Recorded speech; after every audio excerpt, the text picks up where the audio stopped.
Hey guys, welcome to What You Requested Felony Friday, where we delve into the mysteries of true crime cases that you requested not just on my comment, but other true crime YouTubers' comments as well, which may or may not have been overlooked.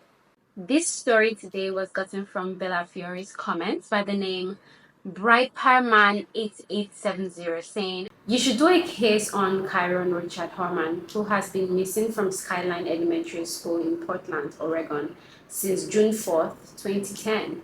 He was last seen that morning after attending a science fair at the school. I just recently moved here and have been meeting people, and a lot of people are skeptical about the whole situation." So you guys, reading this case and different thoughts and speculations on this case was mind-blowing to me because I was like, oh my gosh, this makes sense. Then, oh, this doesn't make sense. So at one point, I was so like skeptical about the whole situation. I wanted to see other people's ideologies on the whole case. So I went to Reddit and had different ideologies for that same reason. And so I was like, okay, I've read some people's opinions on what they think might have happened to Kyron, and I've read some people's opinions on what they think didn't happen to Kyron. So I was like, you know what? I am going to do this case, and just let me know your own thoughts after you've finished watching the video, or if you already know about the case, you can drop your own 2 cents in the comment section. Let's dive right into the case. Okay, so the setting is Portland, Oregon, and there was this boy that was born on the 9th of September 2002 called Kyron Richard Horman. And oh my gosh, you guys, it's so crazy to think that he was just born a year after me. At the time of this case, he was a bright and energetic 7-year-old who loved the beach. He excelled in school, was in an advanced math class, and showed a natural aptitude for learning sign language, as well as dreamed of becoming a police officer one day, like his new stepfather. He had quite some friends in the school he was going to, called Skyline Elementary School.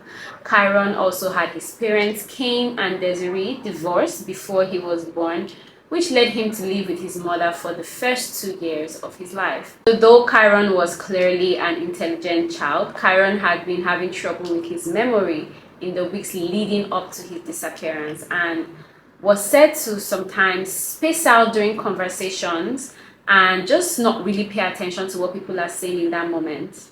According to Terry is his stepmom, his doctor believed that he might be having some mini seizures and scheduled an appointment for him on the 11th of June in 2010. But this appointment never happened because of this case. I'm about to dive into details right now. So Desiree, which is Kyron's biological mother, was struggling with health problems and she decided to go to Canada for treatment. So she decided to leave Kyron with her old-time friend called Terry. So the thing is, Desiree had hardly seen or heard from Terry in a while, which is odd that she trusts her to look after her kid while she's not around. But because Cain was so busy with his job, he was an engineer, so he didn't have time to take care of Kyron. So Desiree asked Terry to move into the Horman home and become a full-time caretaker for Kyron. Terry agreed. Terry already had one son of her own called James from a previous marriage, and the following year, she and Cain welcomed their first child together into the world, and the name of this daughter was called Kiara. You guys, like when I was even researching this case, I was like, why is no one talking about the fact that there's really literally invited her old-time friend into her home, and she just ends up getting knocked up by her baby daddy. So now her and the old-time friend are basically stepmoms to each of their children, and like, wasn't there beef? Wasn't there anything? Like, I don't know, no one was talking about it, and I was like that's supposed to be like insane, right? Like cause some beef. No, I don't know. So now that I've given you like the setting of what Kyron's household looked like, or you can imagine, I'm going to get into the unusual event of the 4th of June in 2010.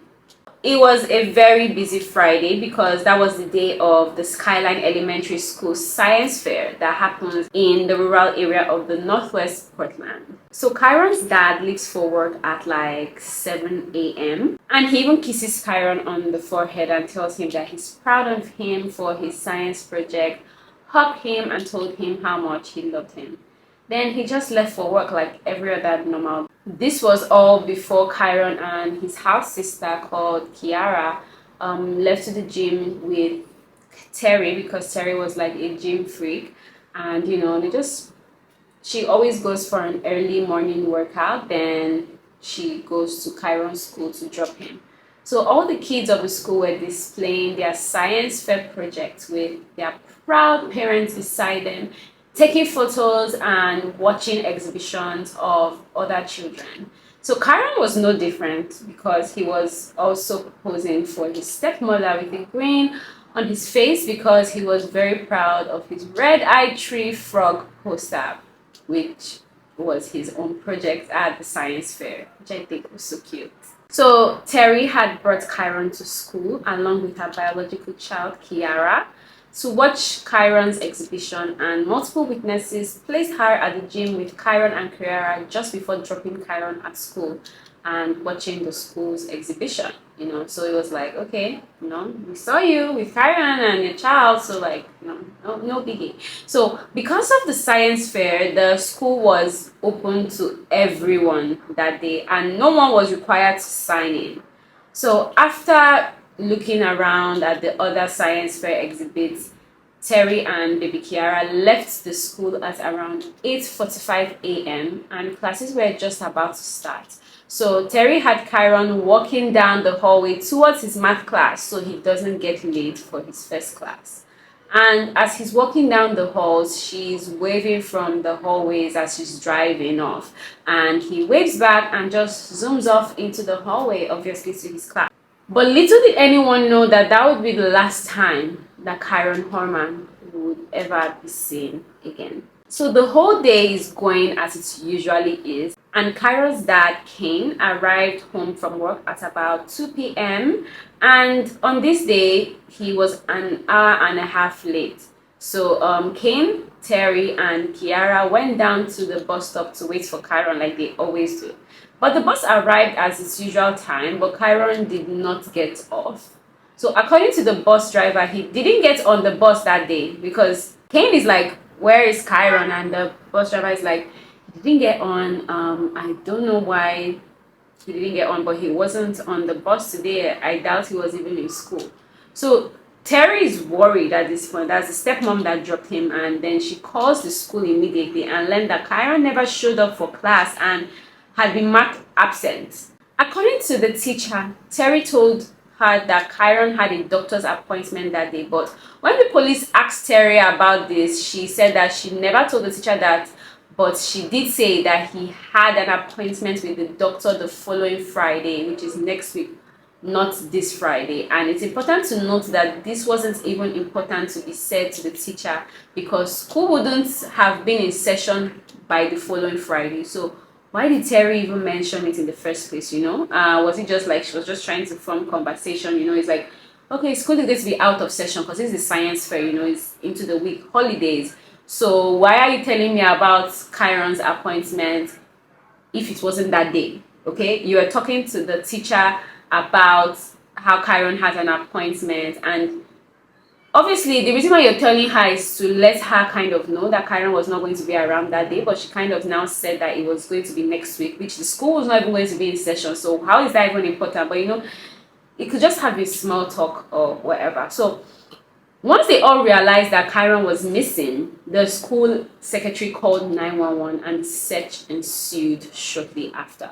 So thereafter, the search for Kyron Horman became the largest in Oregon's history, and it included over 1,300 searchers and spanned 10 days, but all efforts brought no answers or anything that would lead them closer to finding Kyron.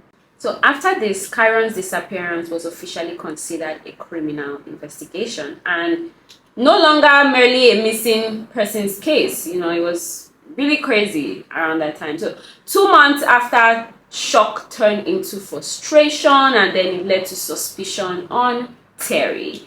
Now everyone was looking eyes at Terry because you were the last one that saw him and you're his stepmom. So kind of not looking really good for Terry right now. So Terry was mute throughout the whole investigation of finding Kyron.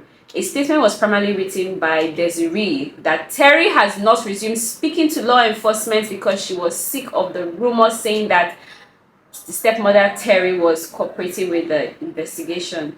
And Desiree was sick of hearing that Terry was getting involved with the search for Kyron, and then mom came out and was like, no, she's not being cooperative. She has not spoken to any law enforcement.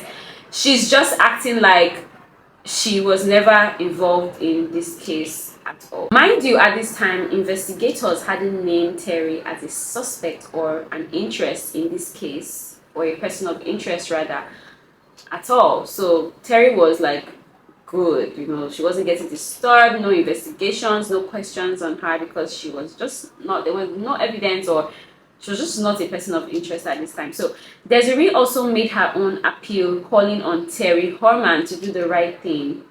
And, if for no other reason than Kiara missing her half-brother Kyron, because Terry wasn't cooperating. Shortly into the investigation, the police started to suspect Terry Horman of being involved in her stepson's disappearance. So out of all 4 adults, Kyron's parents and his step-parents all did a polygraph test. The only person that did not show up or want to cooperate with doing a polygraph test was, guess who? Yep, Terry Horman. And she did not just miss the polygraph test once, but twice. A look at Terry's emails revealed that she did not like Kyron and even blamed him for her marital troubles. So she also allegedly resented the fact that Cain had made her son move out months earlier due to the fact that Cain and James did not get along. So finding all of this led to Kyron's biological parents 100% believe that Terry Horman had something to do with Kyron's disappearance. A judge barred Terry from contact with her children, access to firearms, and isolated her from the investigation into Kyron's disappearance. After this, Cain filed a restraining order and got a divorce from Terry. And just a couple days after Kyron disappeared, Terry was quoted as telling Desiree, "I loved your son." And Desiree and Cain freaked out because they were like, what does she mean by loved? Like in the past tense. And I mean, well, could this have just been a slip of tongue? But it just seemed like she had already agreed to the fact that Kyron was dead, while every other person that loved Kyron had not yet agreed that he was dead. He could have been kidnapped, he could have been kept hostage somewhere, they did not believe he was dead. But for her to say loved, that means you're already accepting to the fact that he's dead. This might have just been a slip of tongue. It's not like anything. Some people suspected that Terry's best friend did a speech and may have been involved as well, especially since she had roughly 3 hours of time that she refused to account for on the day that Kyron went missing, which happened to overlap when Terry was supposedly driving her baby around. It was later learned that Didi was working at a local nursery that day, but since she was also collecting unemployment checks at that time, she didn't want to admit to what would amount to unemployment fraud. So Didi has since claimed that she has been unofficially cleared of any suspicion in this case. According to Terry's own account, here is a timeline of her actions on the day that Kyron went missing. So by 8 a.m., Kyron, Terry, and Kiara arrive at Skyline Elementary School. By 8:45 a.m., the last sighting of Kyron, as he was walking down the hallway to math class, Terry and Kiara leave the school. Then by 9 a.m., Terry arrived at a Fred Meyer store. She needed to pick up some medication for Kiara, who had an ear infection. So, however, she accidentally went to the wrong Fred Meyer the first time. So by 9:30 a.m., Terry arrives at the second and correct Fred Meyer store and picks up Kiara's medication. That same day, between 9:30 a.m. and 10 a.m., Andrea Leakey ran into Terry Horman at a Fred Meyer's department store in Beaverton, west of Portland, Lekki, and it was the longest encounter that she had ever had. I mean, during the conversation, Leakey said Terry mentioned, just coming from the science fair at Skyline School, even showing her a picture of Kyron. So Lecky said in an interview that the only thing I think was significant about that time is that she showed me a picture of Kyron next to his project. And she said the only thing that seemed maybe odd in that time is because she was holding her sick daughter in her arms, and she was just showing her Kyron's picture, and Kyron was next to his science fair project, and it just didn't relate to what was going on. And this wasn't the first time they've had an encounter. They were friends or neighbors, I think, and she had never been that engrossed in having a conversation with her. And it was just weird to her that that was the longest encounter that they had ever had. So I don't know, guilty conscience or just trying to, I don't know, just weird. So Lecky formerly worked as a manager at Terry Horman's gym, where they spoke to each other frequently, but always briefly. So which is why it was weird, they weren't that close. So why are you showing me Kyron's picture? So around 10 a.m. Terry drops off her husband's dry cleaning. By 10 a.m. Terry stops at a Michael's craft store. Then by 10:39 a.m. Terry makes a phone call, but to whom she made the phone call is not publicly known. And then by 10:10 a.m. to 11:39 a.m. Terry says that she was driving around because the smooth motion made her sick baby feel better.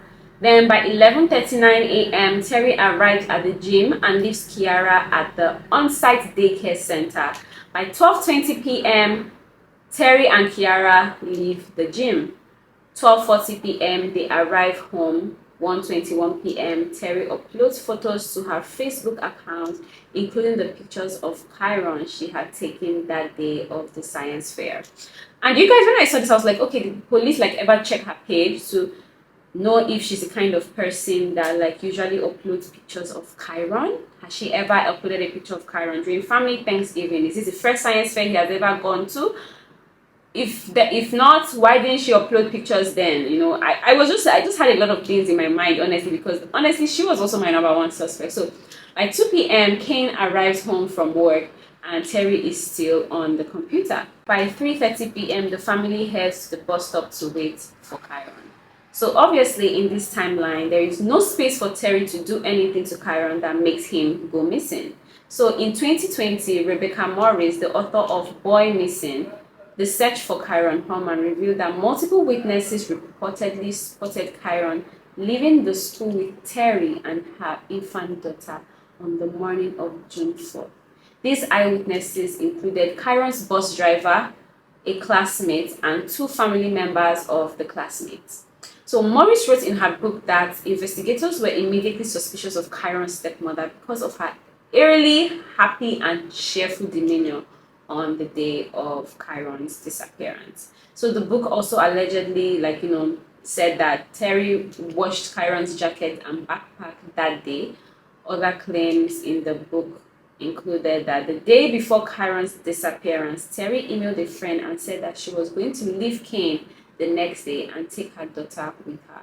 So Terry wasn't able to recall or describe to police where she was for part of the day because the police wanted in details every single thing that she did that day. So she had a suspicious large gash on her leg, it was a mark on her leg, which she did not have before or Kane had never seen before. So despite all of this, Terry has always maintained her innocence in Kyron's disappearance. So she said her own belief is that Kyron was abducted from the school, pointing out that there were known pedophiles living in the area at the time. And 3 weeks after Kyron went missing, Kane was informed by police officers that an undercover operation was underway at his home. The reason for this was that the landscapers for the Hormans had come forward to say that Terry had attempted to hire him to murder her husband, whom she claimed was abusive towards her.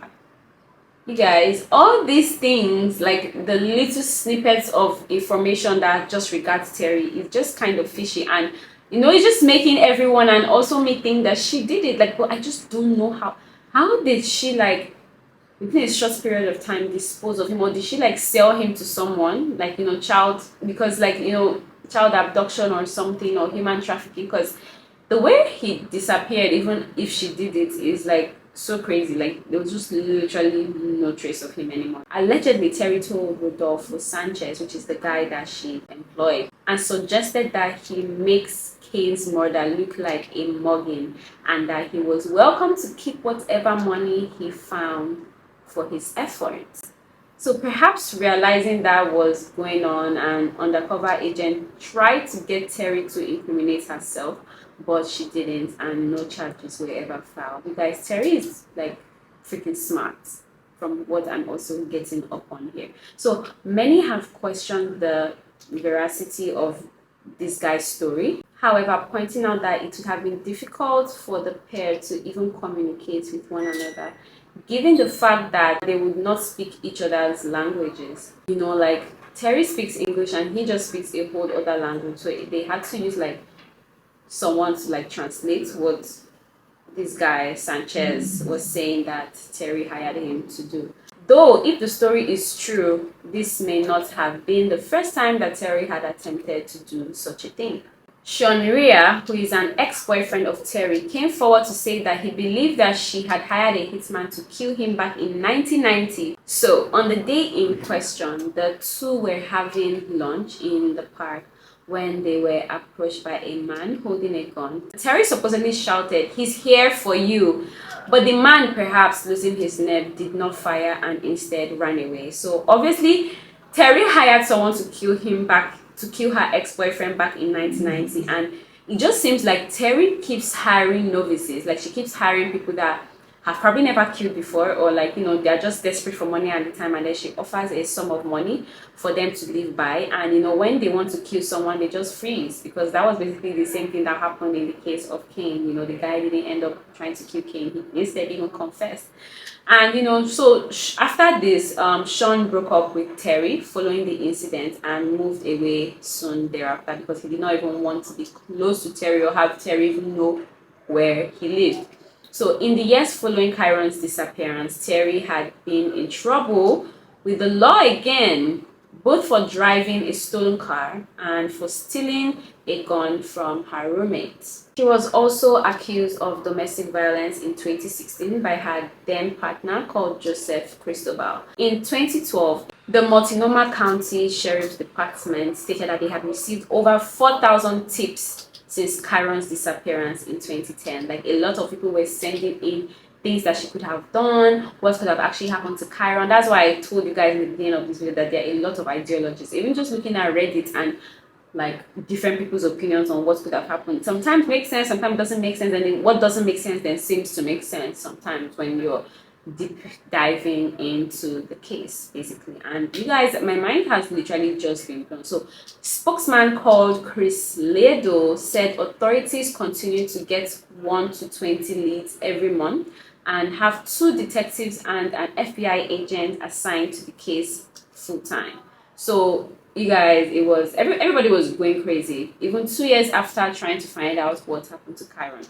So during their investigation, agents conducted DNA analysis on Kyron's toothbrush and uploaded his dental characteristics and x-rays to the National Missing and Unidentified Persons database, hoping for a match with one of the thousands of unidentified victims around the world, you know, around the country, and you know, to just see if there was ever going to be a match. You know, obviously, if Kyron is alive, Kyron would have grown up, and if he had been human trafficked, you know, and probably saved in one of all those countries, like maybe Colombia, you know, and whatever, he might, you know, be free and he might not really remember anything. So police have also continued to try to make photos or draw pictures of what Kyron might look like recently. So they each progressed photos of Kyron.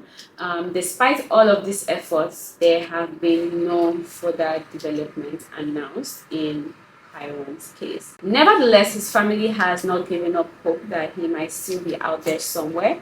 On what would have been Kyron's 20th birthday on September 9th, 2022, his family hosted a car wash. All proceeds went towards the continued effort to locate Kyron. His mother, Desiree, also organized a rally outside the Multnomah County District Attorney's office and called for a new task force to strategize on how to pursue a nobody homicide prosecution against Terry. During a news conference, Desiree spoke of the pain she still experiences. She even said making the drive in for 12 years and pulling up to the school and knowing that this was the last place my baby Kyron was.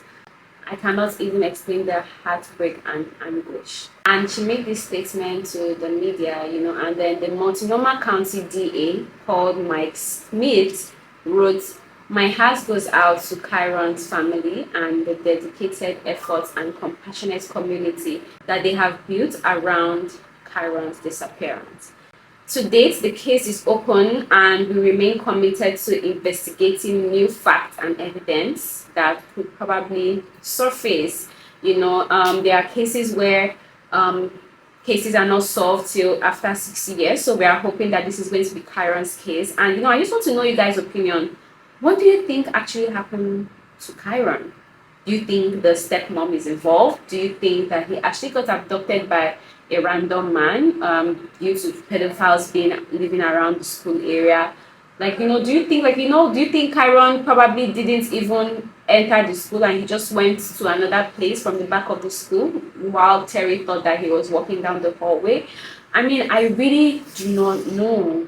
I really don't know. I tried my best to think about different possibilities that I feel happened, but I'm just so confused. So you guys, let me know in the comment section, and let me just know what you think. And if you have any case suggestions, you can let me know in the comments, or I will just look for it in another true crime YouTuber's comments, like I have been. Have a nice day, guys.